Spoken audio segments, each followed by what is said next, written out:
wam shame. Oh, hey mntu wam. Unjani baby? Ndiyaphila mntu wamakhondo kunjani? Ndiyaphila nam.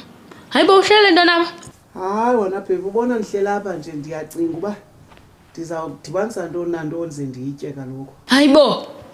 Ufuna ungixela uba oko nginakutya? Yho mntu wam, oko ndandingenakutya ukusukela ngoku ya. Hayi baby. Hayi mntu wam no suwara ndizawubona iplani wena icebo lizawuzakha wena. Akho ngxaki. Hayi mntu wam ndincamele kule mali yam yophangela shem. Oko ube nento yotya. Hayi mntu wam sondincede kakhulu andinoyamkela imali yakho ngokubusi ngeke. Hayi undincede kakhulu mntu wam ngeke. Hayi baby xa uzathi mandiyeke uzawuthini wena? Oh hey ifoni yam leyo baby. Gama sithando sam. Yho. Yazi ubaby yandistressa ke le nto yakhe. Hayibo. Yinyana le ndiyibonayo. Une-3 days zonke ngajayini bethunana.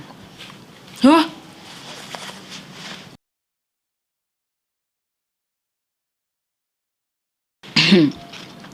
Hayi madoda. Hayi shema wasifuna. Wasifuna madoda.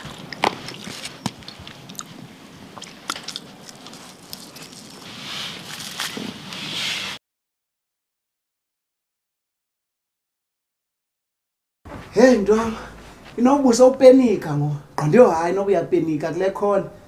Hayi lo mntu bendiboleke kuyimali lo uyandithembisa shem. Ingathi khona imali azandinika yona noko. So noko izawuphela le nyanga noko ndinayo into yotya. Hayi wena mntu wam, hayi ngawari.